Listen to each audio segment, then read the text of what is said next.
I want to challenge you to live a life filled with joy. I want to challenge you to choose joy every day for the next 365 days. Live an entire year in joy. You say, how do I do that? One of the secrets to living in joy has to do with getting rid of guilt. In the Old Testament, we read about King David, who went through a bad season in his life when he kind of walked away from God. He saw a beautiful woman, lusted after her, committed adultery with her, and then set up a situation that led to the death of her husband in order to cover David's guilt. Wow, that was not good. Beyond that, he tried to cover everything up and act like nothing happened for the next year. He lived a year of agony because he lived a year of guilt. You know, guilt's a terrible thing.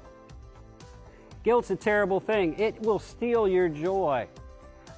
Researchers have found, secular researchers have found that guilt leads to these negative things in your life. It will worsen your mental health. It will give you greater depression, increased PTSD, and higher anxiety. Guilt causes constant mental distraction. It's like a buzz going on in your head all the time. It's just always back there.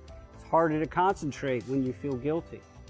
It makes you reluctant to enjoy the blessings you do have in life because you feel you don't deserve them. It causes you to punish or sabotage yourself. You get stuck in guilt and you can't get out, and so you actually make bad decisions and choices to punish yourself. Number 5, it causes you to avoid the people you've wronged. If you've sinned against your wife or your children or your family or your parents or your pastor or your church or other Christians, it's going to cause you to want to avoid them. Last, it weighs you down and wears you out. They found out that people who were guilty literally thought they weighed more than they actually did. They also found out that they would wear out easier with the same task normal people would do. Guilt literally weighs you down. What do I do with the guilt I have in my life? You do what David did.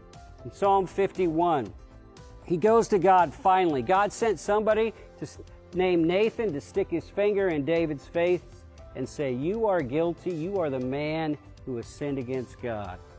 David finally let down his pride and his ego and confessed his sin. He writes Psalm 51 out of agony, a year's worth of guilt, and he says, God, have mercy upon me, O God, according to your loving kindness, the multitude of your tender mercies. Blot out my transgressions. Wash me thoroughly from my iniquity. Cleanse me, purify me from my sin. And then he goes to God in verse 8 and says, make me hear the joy and gladness. Oh, I feel like my bones have been breaking. May they rejoice. In verse 12, he says, restore unto me the joy of your salvation and uphold me with your generous spirit. It's possible to get back into joy if you've got trapped in guilt, and that's you going to God and confessing your sins. That's you going to people who you've sinned against and making things right.